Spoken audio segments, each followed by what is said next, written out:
로마서 1장 8절에서 15절입니다.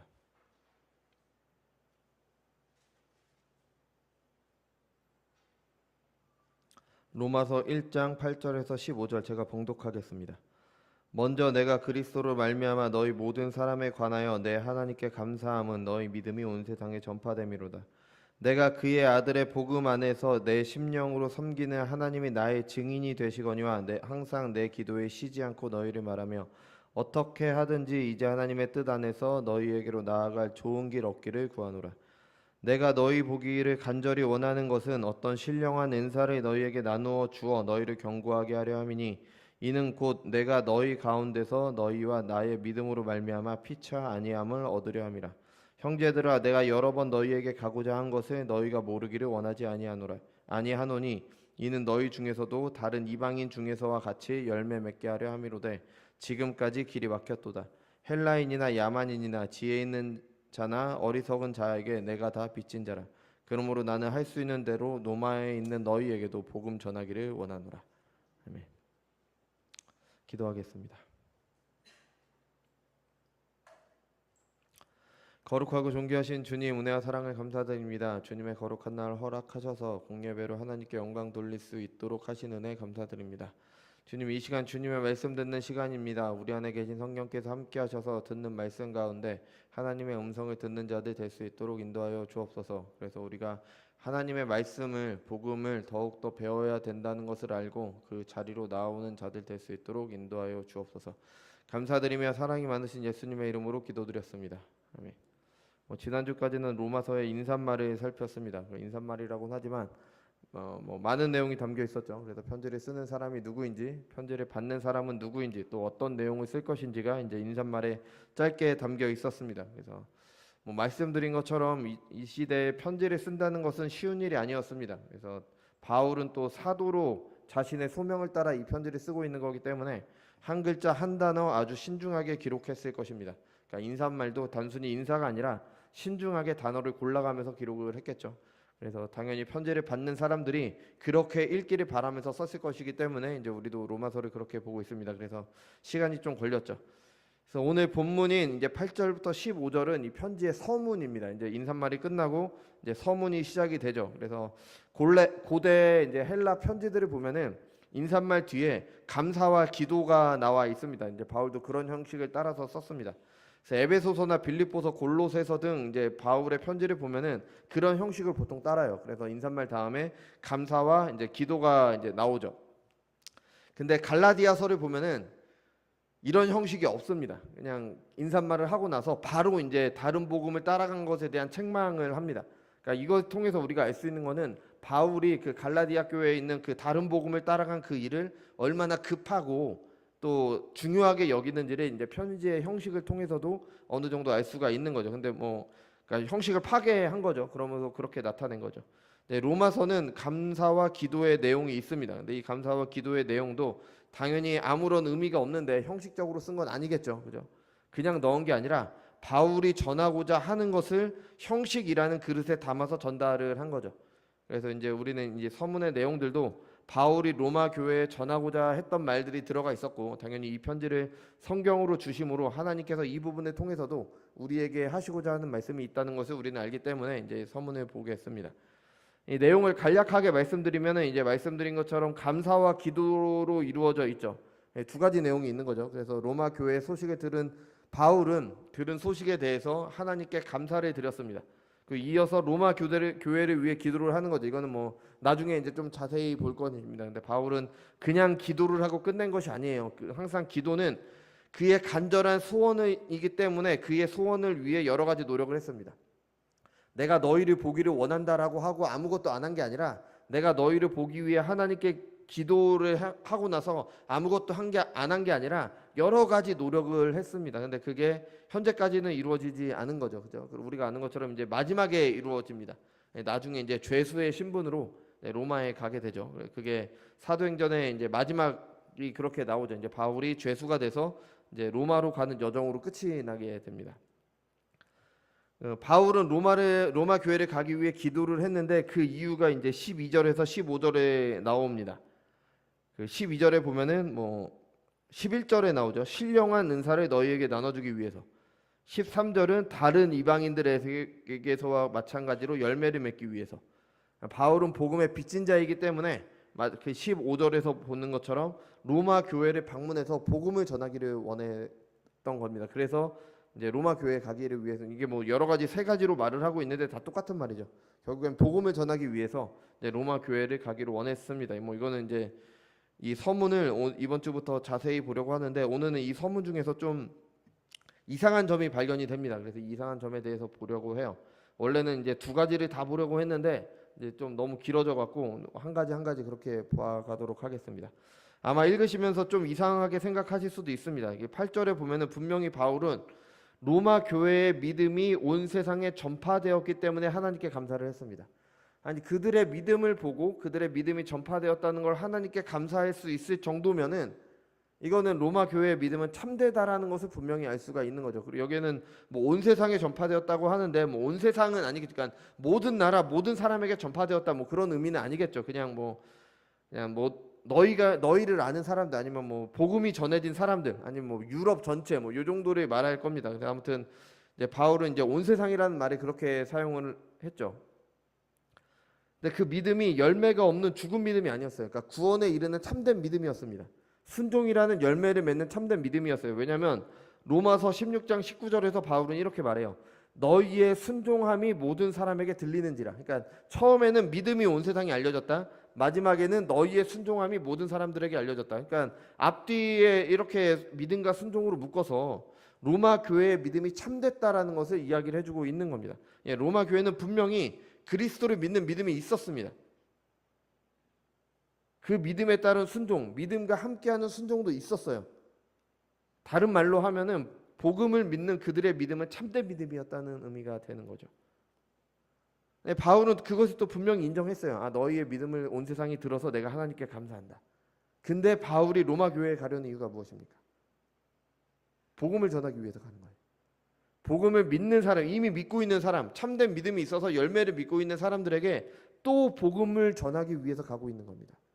그렇게 전하기를 바라고 있는 거예요. 만약에 그 믿는 사람들의 믿음이 잘못되었다면, 그래서 열매가 없다면, 그렇다면 이해가 되죠. 그런데 복음을 믿고 있고 열매도 맺고 있는 교회에 또 복음을 전하러 간다는 건 좀 이상을 해요. 그러니까 로마서 15장 20절에 보면은 바울이 이렇게 말을 합니다. 또 내가 그리스도의 이름을 부르는 곳에는 복음을 전하지 않기를 힘썼노니 이는 남의 터 위에 건축하지 아니하려 함이라. 다른 사람이 복음을 전한 곳에는 복음을 전하지 않는다고 바울이 말을 했어요.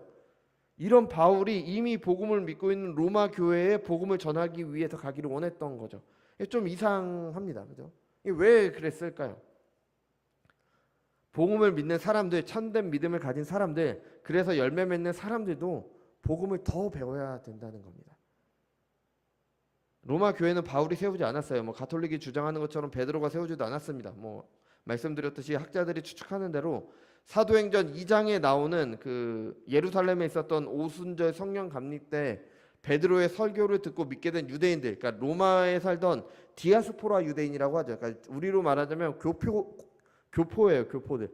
그러니까 이 디아스포라 유대인들이 로마로 돌아가서 뭐 로마 교회가 세워졌을 겁니다. 왜냐하면 유월절을 지키기 위해서 로마에서 예루살렘으로 왔다가 그 성령 강림 사건과 베드로의 설교를 듣고 이제 믿음을 가지고 돌아갔던 거죠. 그죠? 베드로가 설교를 했잖아요. 그래서 뭐 하나님께서 선지자 요엘을 통해 약속하신 성령께서 오셨다는 걸 믿었겠죠. 그리고 구약에 약속된 메시아가 예수님이라는 것도 믿었습니다. 그것 가지고 로마 교회로 갔는데 그것을 알았고, 알았을 뿐 아니라 믿었고 회개했어요. 그래서 믿음의 열매로 맺었습니다. 근데 그게 끝이 아니라는 거예요. 여전히 더 복음을 듣고 배워야 된다는 겁니다. 그러니까 바울이 가기를 원했던 거죠. 여러분, 이런 바울의 모습에서 사람들이 가진 복음과 믿음에 대한 오해를 알 수가 있습니다. 우리는 예수를 믿어서 구원을 받아야 됩니다. 당연히 예수님 믿어서 구원 받아야죠. 우리는 모두 이것을 믿고 교회에 나옵니다. 예수님이 우리의 유일한 구원자이심을 믿죠. 그가 십자가에 달려 죽으심으로 우리의 죄를 용서하셨습니다. 그래서 그를 믿으면 죄사함의 은혜를 받게 됩니다. 이거를 믿어야 돼요. 이걸 믿어야지 죄사함을 받게 되고 구원받게 되니까요. 근데 이것만 믿으면 되는 게 아니라는 겁니다. 여러분, 예수님이 왜 구원자이십니까? 우리에게 왜 구원이 필요해요? 우리가 왜 죄인입니까? 십자가에 달려서 죽으신 게 어떤 의미죠? 어떤 예수님을 믿어야 어떤 구원을 받게 되는 겁니까? 우리가 받는다는 그 구원이 뭐예요? 그것이 왜 우리에게 필요하죠? 그 구원이 지금 나의 삶과 지금 내가 살아가는 것과 어떤 의미가 있고 이런 것에 대한 무수히 많은 질문이 있잖아요. 그런데 예수님을 믿어 구원받는다는 그것만 믿는다는 것으로 더 알려고 하지 않습니다. 그렇지 않습니까? 난 예수님 믿어. 난 구원받았어. 그러니까 난 교회 나가서 예배만 드리면 돼. 내가 복음을 더 알 게 뭐가 있어? 나는 다 믿는데. 정말 다 믿습니까? 정말 그것만 알면 됩니까? 만약 그랬다면은 바울은 로마 교회에 갈 필요가 없어요. 이미 믿고 있는 사람들이니까. 아니니까 더 알아야 되니까 로마 교회에 가려고 했던 거죠.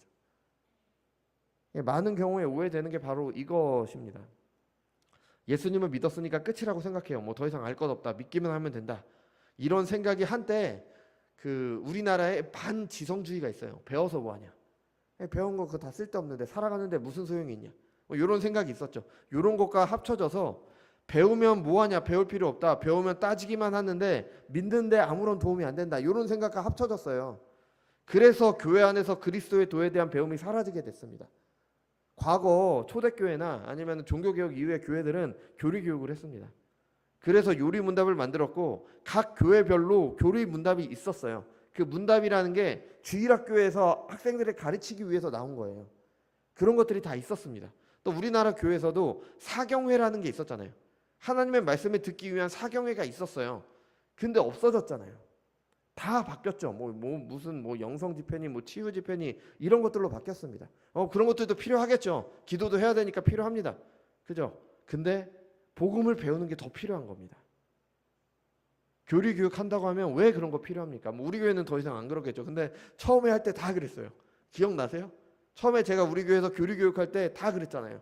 처음에 계셨던 분들 계시죠? 그거 왜 해야 됩니까? 우리가 그거 알아서 뭐 합니까? 너무 어렵잖아요. 신학을 공부하자고 하면 그런 거 목회자들이나 필요한 거 아닙니까? 일반 신자들에게 무슨 소용이 있습니까? 여러분 교리나 신학이 다 어디에서 나온 겁니까? 성경에서 나온 거예요. 이 성경책이 목회자들에게만 주어진 게 아니잖아요. 예수님을 믿는 하나님을 믿는 모든 하나님의 자녀들에게 주어진 거잖아요. 교리나 신학이 성경에서 나오지 않았다면 잘못된 거예요. 잘못된 신학과 교리인 거예요. 근데 성경에서 나온 거라면 우리는 배워야 되는 거죠. 하나님께서 주신 계시의 말씀이니까. 물론 꼭 교리 문답의 형태나 무슨 신론이나 인간론이나 이런 형태로 배워야 되는 건 아니에요. 교회에서 다양한 형태로 가르칠 수가 있어요. 제자 교육을 하는 교회들도 있을 것이고, 우리 교회는 문답 교육을 하고 교리 교육을 하고 그런 방식으로 하는 교회도 있을 것이고, 여러 가지 방식으로 배울 수가 있을 겁니다. 근데 중요한 것은 배워야 된다는 겁니다. 교리와 신학을 배우는 게 바로 성경을 배우는 겁니다. 성경 전부에 기록된 복음은 믿는 신자들의 모임인 교회 안에서 계속 가르쳐줘야 되는 거고요. 또 계속 배워야 되는 겁니다. 교회가 그걸 위해 있는 거예요. 다른 일들도 있겠지만 가장 중요한 게 이겁니다. 복음을 가르치고 배우는 거. 복음을 듣지 못하면 어떻게 해야 될까요? 복음을 듣지 못하면 믿음이 자라지 못합니다. 다른 것으로 믿음이 자랄 수가 없어요. 아무리 봉사를 열심히 하고 아무리 기도를 열심히 한다고 해도 성경을 복음을 더 이상 배우지 않는다면 믿음이 자라지 않습니다. 디모데전서 3장 15절에서 17절입니다. 또 어려서부터 성경을 알았나니 성경은 능히 너로 하여금 그리스도 예수 안에 있는 믿음으로 말미암아 구원에 이르는 지혜가 있게 하느니라. 구원에 이르는 지혜를 주죠. 모든 성경은 하나님의 감동으로 된 것으로 교훈과 책망과 바르게 함과 의로 교육하기에 유익하니 이는 하나님의 사람으로 온전하게 하며 모든 선한 일을 행할 능력을 갖추게 하려 함이라. 믿음이 자란다는 겁니다. 믿음이 자란다. 모든 선한 일, 하나님의 뜻에 순종할 수 있도록 그런 능력을 갖추게 한다. 믿음이 자란다는 거죠. 기도도 해야 되고요. 봉사도 해야 되고요. 다 해야 됩니다. 근데 가장 먼저 해야 되는 거는 복음을 배우는 겁니다. 우리 아이들 키우다 보면은 저희 작은 사모님도 그런 얘기 하는데 하루하루 이제 아이가 자라는 모습을 보면은 아쉽잖아요.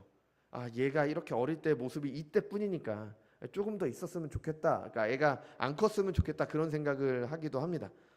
근데 만약에 이 아이가 진짜 자라지 않는다면 어떨까요? 병 걸린 거잖아요. 문제가 있는 거잖아요. 당연히 병원에 가고 어떻게든 치료를 해야 되겠죠. 우리의 믿음도 마찬가지인 겁니다. 언제까지 어린아이일 수 없습니다. 기초적인 복음을 듣고 믿는 것으로 다 했다고 생각해서 안 됩니다. 자라가야 돼요. 자라지 못하면 성장하지 못하는 아이처럼 비정상적인 신앙인이 되는 겁니다. 히브리서 5장에서 이런 사람들을 책망하는 말이 나오죠. 때가 오래되었으므로 너희가 마땅히 선생이 되었을 터인데 너희가 다시 하나님의 말씀의 초보에 대하여 누구에게서 가르침을 받아야 할 처지이니 단단한 음식은 못 먹고 젖이나 먹어야 할 자가 되었도다. 이는 젖을 먹는 자마다 어린아이이니 의의 말씀을 경험하지 못한 자요 단단한 음식은 장성한 자의 것이니 그들은 지각을 사용함으로 연단을 받아 선악을 분별하는 자들이니라. 단단한 음식을 먹는 자들이 하나님의 뜻에 따라서 행하게 되는 겁니다. 선악을 분별하기 때문에. 우리는 선생이 돼야 됩니다. 이제는. 십수년 다녔으면, 수십 년 다녔으면 다른 사람들이 물어볼 때 대답을 해줄 수 있어야 되고요. 다른 사람들의 신앙이 잘못되었을 때 얘기를 해줄 수가 있어야 돼요. 성경에 따라서 내 경험이 아니라. 선생이 되어야 되는데 언제까지 복음의 초보를 듣고 있어야 되겠습니까?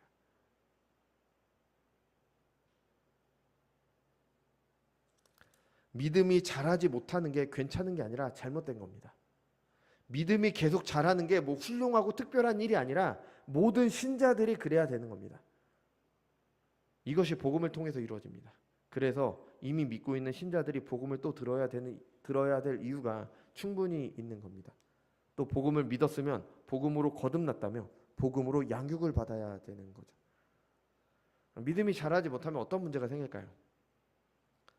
믿기는 믿는데 무엇을 믿는지에 대해서 명확히 모른다라는 문제가 생겨요. 예수님을 믿어 구원을 받습니다. 근데 그건 당연하죠. 근데 그 이유가 없기 때문에 신자로 산다는 게 무엇인지를 몰라요. 왜냐하면 우리가 받은 구원이 무엇인지에 대해서 모르니까 그냥 막연하게 나는 구원받았다. 나는 천국 갈 거야. 예수님이 내 죄를 용서하셨어. 이런 것만 아니까 복음으로 그것을 배우지 못하면 주위에 있는 사람들을 통해서 배우겠죠. 옆에 있는 신앙의 선배들을 통해서. 근데 그 신앙의 선배들이 좋은 신앙을 가지고 있다면 좋을 텐데 그 선배들도 만약에 복음으로 자라지 못했다면 똑같은 처지라면은 잘못된 것을 배우게 되는 거죠. 교회에서 다 그렇게 하니까 그것이 맞다고 생각되고 굳어져서 하나의 원리처럼 돼요. 잘못된 게 원리처럼 됩니다. 그러다가 누군가 성경을 들고 그것이 아닌 바른 길을 제시하면 거절하게 되는 거죠. 그래서 종교개혁이 일어났던 거예요. 사실은 이렇게 된 것이 바리새인들인 겁니다. 처음에는 하나님의 계명을 지키기 위해 이것저것 만들어졌. 그러니까 나쁜 의도로 만든 게 아니라 하나님의 계명을 지키기 위해 이렇게 하면 하나님의 계명을 더 잘 지키는 거야. 이렇게 만들었어요. 근데 그게 쌓이고 쌓이다 보니까 잘못된 길로 간 겁니다. 하나님의 말씀에 따라 된 게 아니라 자신들의 생각에 따라 된 거기 때문에. 그러다가 장로의 유전을 지키기 위해 하나님의 계명을 어기는 데까지 가게 되는 거예요. 하나님의 말씀 앞에서 자기가 그동안 믿어온 것을 고집 피우는 겁니다. 복음에 대해서 잘못된 고정관념이 생기는 겁니다. 이런 고정관념이 정말 위험한 거예요. 교회에 다니시는 분들 가운데 이단이나 사이비로 가게 되는 경우가 이런 고정관념 때문인 것도 있어요. 이단이나 사이비가 하는 행동을 보면은 여러분 어떻게 보세요? 나는 신이다 그런 것도 나오고 아니면 우리가 주변에서 이제 이단 얘기도 듣고 이렇게 좀 보잖아요. 그런 거 보잖아요. 그럼 그동안 교회에서 잘못된 신앙의 모습들이 그대로 가져가서 그들이 하고 있어요. 그러니까 물론 다는 아니겠죠. 그들의 더 잘못된 모습들도 있겠지만 교회에서 행했던 잘못된 신앙의 모습들이 그들 가운데 있습니다. 대표적인 게 어떻게 들으실지 모르겠는데 장풍 쏘는 거 있잖아요. 장풍 쏘는 거. 그죠? 모든 교회가 다 그런 게 아니지만 가끔 어떤 분들은 기도하면서 막 장풍 쏘죠. 그러면 막 날아가죠. 그죠?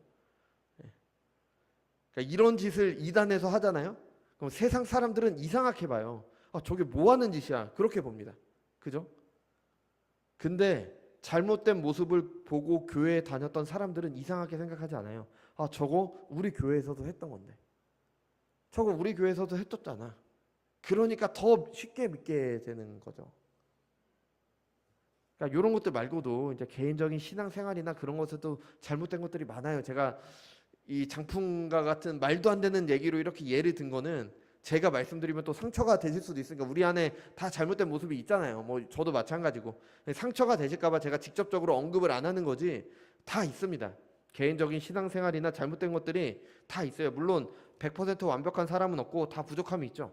그렇지만 잘못된 것이 맞다고 고집을 피우면서 복음으로 고치지 않으려는 사람들, 멀리하는 사람과 성경으로 잘못된 것을 알게 돼서 고치려는 사람은 큰 차이가 있는 겁니다. 그래서 복음을 배워서 내가 잘못된 모습을 고쳐나가야 되는 거예요. 잘못됐다는 게 문제는 아니에요. 우리는 다 잘못됐어요. 우리는 죄인들이기 때문에 잘못될 수밖에 없습니다. 그렇다면 복음을 더욱 배워서 고쳐나가야 되는 거죠. 그래야지 믿음이 자라죠. 아니야, 난 이게 맞아, 이게 맞아, 이게 신앙이야. 복음이 말을 하고 있는데도 그것을 받아들이지 않고 계속 고집만 부리면은 그게 문제가 된다는 겁니다. 만약에 신자들이 이렇게 된다면은 이게 무슨 문제가 생길까요? 다툼이 일어나게 되는 겁니다. 분쟁이 그것 때문에 일어나요. 네가 맞다, 내가 맞다 싸우게 되는 거죠. 근데 이건 당연한 거죠. 왜냐하면 기준이 성경인데 기준이 복음이잖아요. 근데 기준이 없으니까 어디서 답을 얻어요? 답을 얻을 데가 없죠. 그러니까 서로 내가 맞다고 우기는 겁니다. 말씀드린 대로 로마 교회는 디아스포라 유대인들이 세운 교회예요. 그래서 복음에 대한 정확한 지식은 없었습니다. 그냥 그 오순절 때 왔던 사람들이 세운 교회이기 때문에 뭐 사도들이 직접 가서 전한 게 아니기 때문에, 그리고 게다가 유대인들이 로마에서 추방되는 일도 있었기 때문에 구약에 정통했던 유대인들도 다 이제 대부분 떠났기 때문에 이제 구약을 통해서 이제 하나님을 알 길도 멀어졌죠. 그러다 보니까 이들 사이에 다툼이 생겼어요. 그러니까 기준이 없어졌기 때문에. 그래서 남아있던 기독교인들과 유대 그리스도인들과 이방인들, 그러니까 유대인이 아닌 그리스도인들 사이에 다툼이 있었죠. 그래서 바울이 로마서를 쓴 이유 중에 하나가 그겁니다. 그 다툼 때문에. 근데 바울이 세운 다른 교회들에도 다 이런 문제들이 있었어요. 율법을 지켜야 되냐, 할례를 행해야 되냐, 이런 것에 대한 여러 가지 문제가 있었어요. 그때 바울이 편지를 써서 기준을 잡아주잖아요. 하나님의 말씀이 이거다, 그러니까 이렇게 해야 된다. 그러니까 로마 교회도 비슷했을 겁니다. 그래서 그것을 위해서, 이제 그것을 해결하기 위해서 바울이 로마서를 쓴 거죠. 만약 교회 안에 이런 문제들이 있다, 서로 이해하는 마음이 필요한 게 아닙니다. 이 문제를 해결하기 위해서 서로 양보하는 게 미덕이 아닙니다. 진리의 말씀, 복음이 필요한 겁니다. 그럼 교회에서는 잘잘못만 따져야 된다, 이런 말씀 드리는 게 아니에요. 성경이 분명히 말하지 않는 것들 있잖아요. 뭐 헬라어로 아디아포라라고 하는데, 이렇게 해도 저렇게 해도 크게 상관없는 것들, 뭐 예를 들어서 뭐 우리가 뭐 교회 로비의 벽 색깔을 하는데 그거는 무슨 색으로 할까, 뭐 꼭 하얀색으로 해야 된다, 하나님의 말씀이 그렇게 말하고 있지 않잖아요. 아무 색깔로나 하면 되는 겁니다. 그러니까 이런 것에 대해서 서로 의견을 나눌 때는 서로 양보하고 뭐 이렇게 해서 맞춰가면 되는 거죠. 그리고 이런 것들은 뭐 크게 상관이 없어요. 또 뭐 교회 여러 가지 계획들, 뭐 수련회 가는 거라든지 뭐 일정들이라든지 행정적인 것들, 이런 것들은 얼마든지 서로 이야기를 하면서 이렇게 서로 이해하고 서로 좀 양보 좀 하고 이렇게 맞춰가야 되는 겁니다. 근데 믿음과 관련된 것은 그렇게 결정하면 안 되는 겁니다. 우리가 믿는 하나님이 어떤 분이신가를 사람들의 말에 따라서 내가 마음에 생각나는 대로 정해서는 안 되는 거예요. 계시된 하나님을 믿는 겁니다. 어떻게 나를 구원하셨는지, 왜 구원하셨는지, 이런 것을 바꾸면 안 돼요. 이게 관심이 없어서도 안 됩니다. 그러니까 어떤 목사님께서는 교회가 이런 것에 답을 내주지 못하니까 젊은 친구들이 교회를 떠나는 것이다라고 말씀을 하셨어요. 아니, 사람들은 답을 구하는데 교회는 그런 것에 답을 줄 생각은 없고 다른 얘기만 하니까. 근데 사실은 복음은 분명히 세상을 어떻게 바라봐야 되는지, 그 세상 속에서 신자로 어떻게 살아가야 되는지를 말을 해주고 있습니다. 어떻게 보고 어떻게 살아가려고 얘기를 해주고 있잖아요. 사실은 그게 복음의 핵심이에요. 왜냐하면 하나님 나라를 이루는 게 바로 그거니까. 그런데 복음을 믿으면서 그것에 관심이 없어서 안 되는 겁니다. 예수님 믿어서 천국 간다, 이게 복음이 전부가 아니라는 겁니다. 성도가 되었다는 것이 어떤 의미이며 어떻게 살아가야 되는지를 복음으로 배워야 되는 겁니다. 그래야지 성도가 세상을 변화시키는 겁니다. 히브리서 11장에 너무나 감사한 말이 있죠. 이런 사람은 세상이 감당하지 못하느니라.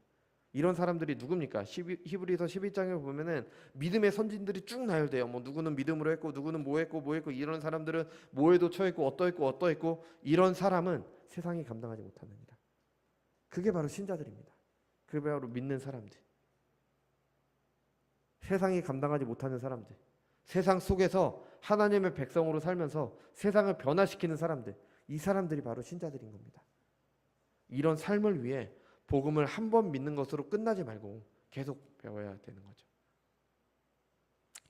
신앙에 대한 잘못된 고정관념뿐 아니라 이제 복음에 대한 무지는 이단과 사이비에 빠지도록 해요. 오늘은 요 부분을 좀 자세하게 말씀드리려고 합니다. 이게 그 사람들도 분명 성경을 가지고 말을 합니다. 근데 그것을 잘못 말해요. 그래서 복음에 대해서 제대로 알고 있지 않으면은 그것을 흔들리게 되기 때문에 제가 우연히 어느 신학생인가 목회자인가 뭐 정확히는 기억이 나지 않지만 신학 공부를 아주 훌륭하게 하신 어떤 분께서 저희 흔히 말하는 그 이단 있잖아요. 뭐 제가 이름을 언급하면은 나중에 또 무슨 일이 생길지 몰라갖고 그냥 어머니 하나님 믿는 있잖아요. 그 이단에 전도하시는 분들과 대화를 나눈 것을 이렇게 좀 편집된 걸 봤는데 뭐 대화를 하시는 분이 신학을 하신 분이 그냥 자기가 뭐 신학생이 아니라 그냥 기독교에 관심이 많은 사람처럼 이제 정중하게 대화를 하셔서 그 전도자들이 어떤 말을 하는지 좀 자세히 들을 수가 있었어요. 전 평소에는 그런 기회가 없었는데 그걸 통해서 좀 들었습니다. 하나님 그래서 이거를 좀 자세하게 말씀드리려고 해요. 왜냐하면 이게 좀 우리가 잘 알고 있어야 되니까요. 우리가 아주 직접적으로 맞닿아 있잖아요, 그죠? 그 교회의 전도자들은 유월절을 강조해요. 유월절을 강조해요. 예수님께서도 유월절을 지키셨다. 예수님 유월절 지키셨어요. 유월절을 지키셨다. 최후의 만찬으로 알려진 식사가 사실은 유월절 식사였다. 유월절 식사 맞습니다. 유월절 식사였고요. 사도 바울도 고린도전서 5장 7절에서 우리의 유월절 양 곧 그리스도라고 했다. 그러니까 유월절이 중요하다. 교회에서는 성찬을 하는데 성찬을 할 것이 아니라 날짜에 맞춰서 유월절을 지켜야 된다. 이렇게 주장을 합니다. 그러니까 이 사람들이 근거로 말한 것들이 다 성경에 있는 거잖아요. 예수님 유월절 지키셨습니다. 그것도 3번이나 지키셨어요. 복음서에 따르면요. 또 예수님께서 유월절 어린 양이신 것도 맞습니다. 성찬에 제정하신 그 식사 자리가 유월절 식사였던 것도 맞아요. 그죠? 여러분 이것에 대해서 어떻게 답하시겠습니까? 답하실 수 있으세요? 그 사람들이 이렇게 얘기를 할 때 우리가 뭐라고 대답할 수 있을까요? 유월절은 예수님을 예표했던 겁니다. 예수님께서 유월절을 성취하셨기 때문에 더 이상 유월절을 지킬 필요가 없는 겁니다. 성찬에 제정하신 그 유월절 식사 자리는 마지막 최후의 유월절 식사 자리였습니다. 그 자리에서 뭘 맺으셨어요? 새 언약을 맺으셨잖아요. 마태복음 26장 28절입니다. 이것은 죄사함을 얻게 하려고 많은 사람을 위하여 흘리는 바 나의 피 곧 언약의 피니라. 마가복음 14장 24절입니다. 이르시되 이것은 많은 사람을 위하여 흘리는 나의 피 곧 언약의 피니라. 누가복음 22장 20절입니다. 저녁을 먹은 후에 잔도 그와 같이 하여 이르시되 이 잔은 내 피로 세우는 새 언약이니 곧 너희를 위하여 붓는 것이니라. 공관복음에서 일관되게 언약을 맺으셨다라고 일관되게 증언하고 있습니다.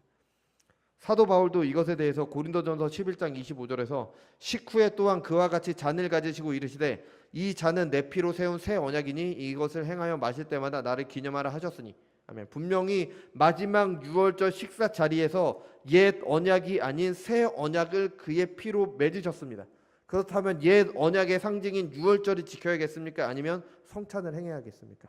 당연히 성찬이죠. 그럼 왜 예수님은 유월절을 지키셨을까요? 복음서를 보면은 예수님께서 유월절을 3번이나 지키셨어요. 그러니까 3년 동안 공생애를 사셨잖아요. 뭐 아마 그 이후에도 뭐 어렸을 때도 부모님을 따라서 유월절을 지키셨겠죠. 율법을 따라서. 근데 공생애 때 보면은 유월절을 3번 지키셨습니다. 그럼 왜 예수님은 성찬이 아닌 유월절을 지키셨을까요? 이게 그분들의 주장이에요. 예수님이 지키셨지 않았냐? 말도 안 되는 소리인 게 뭐냐면은 아직 예수님께서 십자가에 달려 죽으시기 전이니까 옛 언약 아래 있으셨던 겁니다. 그러니까 유월절을 지키신 거죠. 마지막 유월절 식사에서 포도주로 새 언약을 상징적으로 보여줬잖아요. 이것이 내 피다. 실제 예수님의 피는 아니지만 상징적으로 보여주셨잖아요. 그리고 나서 그 언약을 실제로 십자가에 달려 죽으심으로 언약을 맺으셨잖아요. 그러니까 그 전까지는 옛 언약 아래 있던 겁니다. 그러니까 하나님의 율법에 따라서 유월절을 지키신 거고요. 새 언약을 맺으신 후에는 유월절을 지키지 않으신 겁니다. 그러니까 예수님께서 그러니까 유월절을 지켜야 된다고 하는 것은 예수님의 십자가에서 죽으심을 부인하는 거예요. 새 언약 자체를 부인하는 겁니다.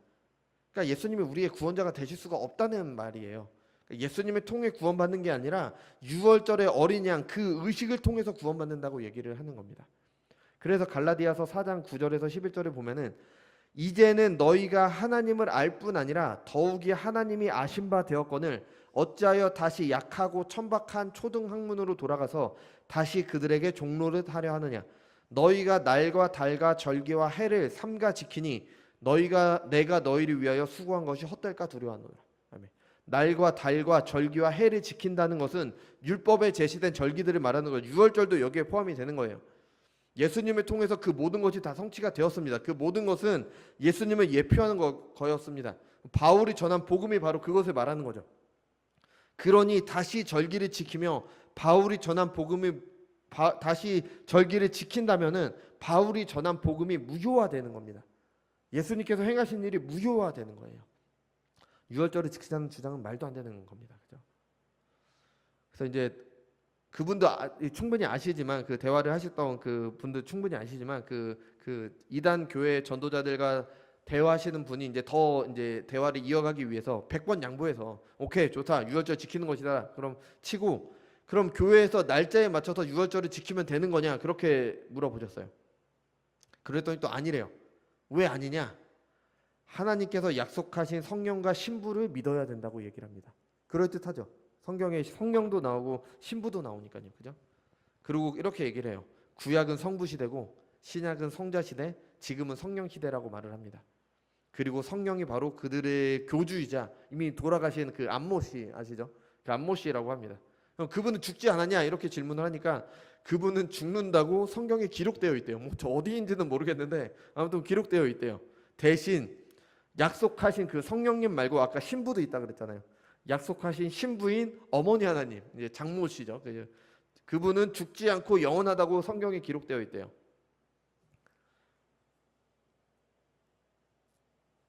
그래서 이것을 이제 여러 가지 성경을 가지고 이제 뭐 요한계시록이라든지 뭐 갈라디아서를 통해서 이제 설명을 해요. 아주 잘 설명합니다. 그럴 듯합니다. 그래서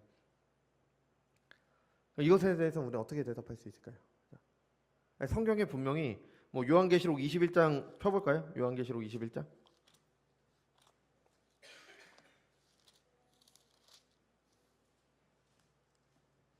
요한계시록 21장 2절입니다.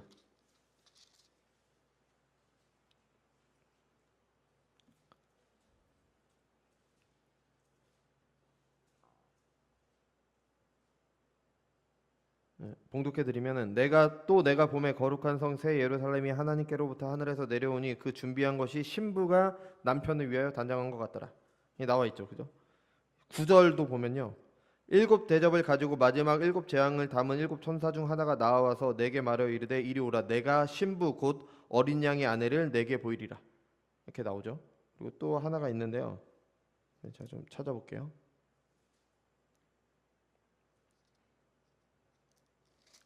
이 성령과 신부가 같이 들어간 그 구절이 있어요. 제가 어디다가 기록을 해놨는지. 이 요한계시록 22장 17절입니다. 이번에 22장 한 장만 넘기면 되죠.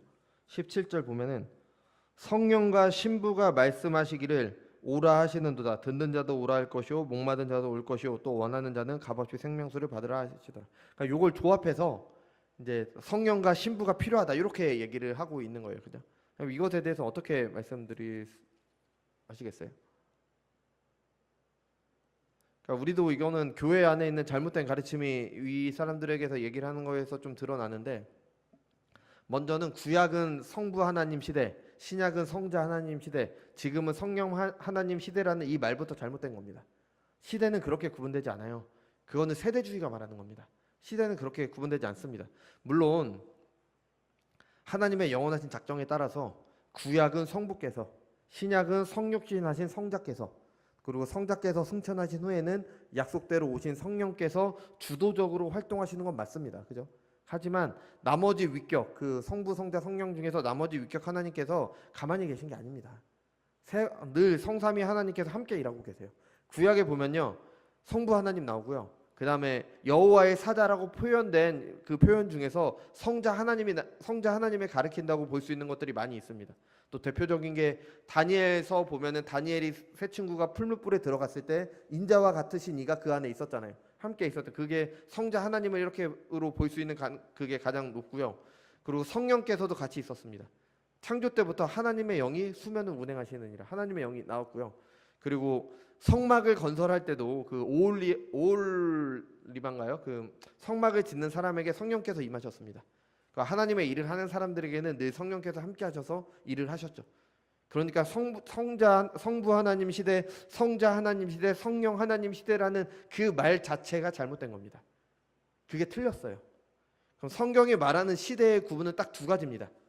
성자 하나님, 그러니까 예수님께서 오셔서 새 언약을 맺으신 이후냐, 아니면 맺으시기 전이냐.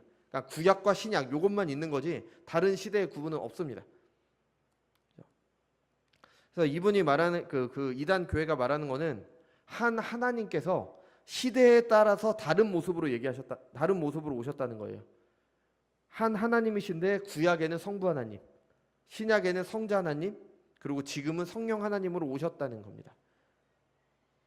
그럴 듯하죠, 그죠? 근데 이거 이단입니다. 이거는 뭐 제가 이단이라고 말하는 게 아니라, 그래서 그분이 말씀하신 그 성령으로 오신 안모 씨가 그 이제 성령 하나님이라고 얘기를 하는 거죠. 그래서 마치 제가 교회에서는 목사고 이제 집에서는 아이들의 아버지고 이제 작은 사모님에게는 남편인 것처럼 한 분이 시대에 따라서 다른 모습으로 오신 것이다라고 이렇게 주장을 해요. 이거는 니케아 회의 때 이미 우리가 읽는 그 니케아 신조 있잖아요. 그 신조가 완성된 게 한 뭐 400 몇 년일 거예요. 주후 400 몇 년, 그러니까 한 3세기, 4세기 그 정도 돼요. 그때 이미 이단으로 정죄받은 삼위일체 이단이 양태론이라는 거예요.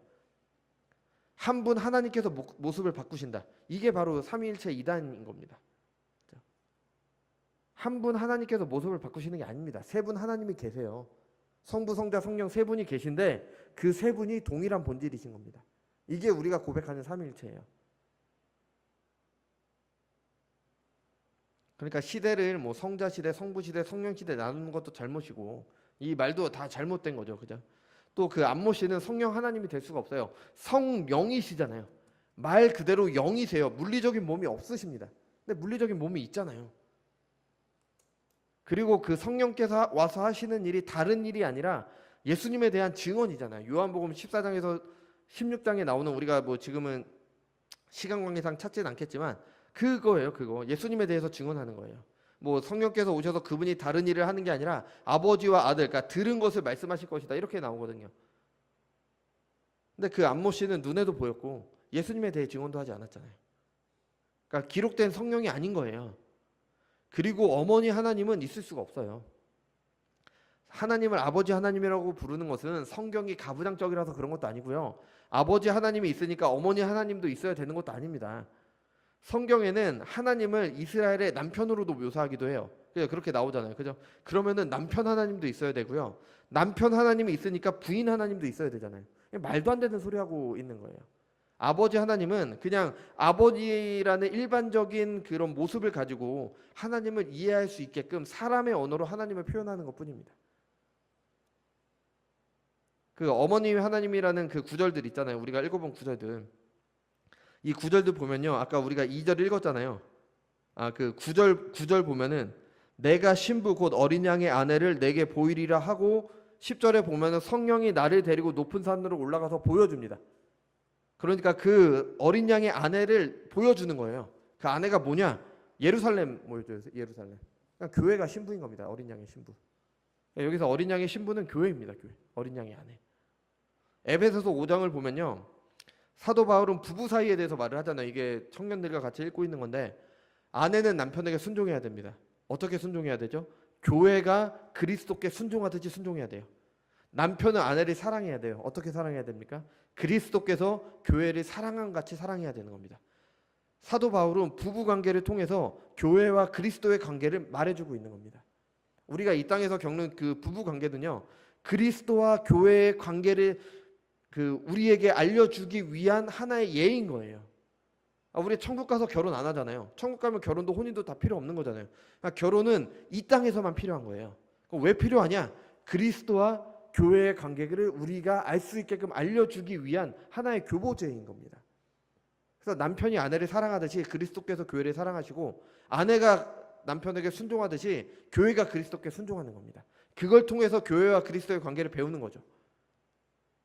바울이 얘기를 해요. 그래서 그러므로 사람이 부모를 떠나 그의 아내와 합하여 그 둘이 한 육체가 될지니 이 비밀이 크도라. 나는 그리스도와 교회에 대해 말하노라.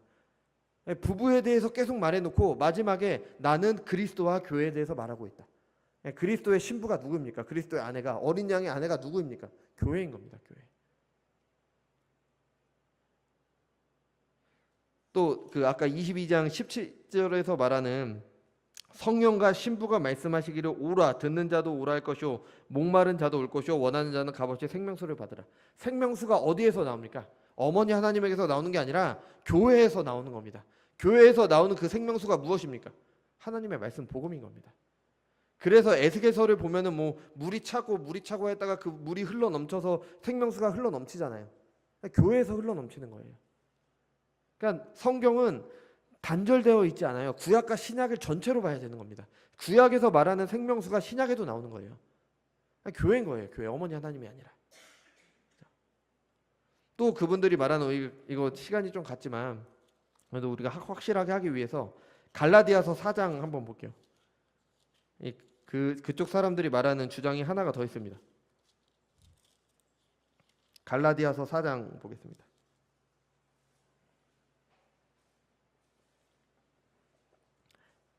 뭐 찾으시면서 한번 들어보세요. 갈라디아서 4장 26절에 보면은 오직 위에 있는 예루살렘은 자유자니 곧 우리 어머니라. 여기 어머니라고 나오잖아요. 그래서 요것 가지고 어머니 하나님이라고 주장을 합니다. 그죠? 근데 이거는요, 바울이 아브라함의 자녀를 낳았던 두 사람이 있죠. 이스마엘과 이삭을 낳았던 여종 하갈과 부인 사라가 있었습니다. 이 둘을 통해서 옛 언약과 새 언약을 설명한 겁니다. 우리가 21절부터 볼까요?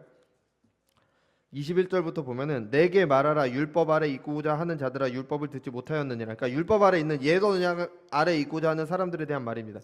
기록된 바 아브라함에게 두 아들이 있으니 하나는 여종에게서 하나는 자유 있는 여자에게서 났다 하였으나, 여기서 말하는 여종은 하갈이고 자유 있는 여자는 사라겠죠. 여종에게서는 육체를 따라 났고 자유 있는 여자에게서는 약속으로 말미암았느니라. 이것은 비유니, 바울은 비유로 설명하고 있는 겁니다. 이 여자들은 두 언약이라. 하나는 신의 산으로부터 종을 낳을 자니 곧 하갈이라. 이 하갈은 아라비아에 있는 신의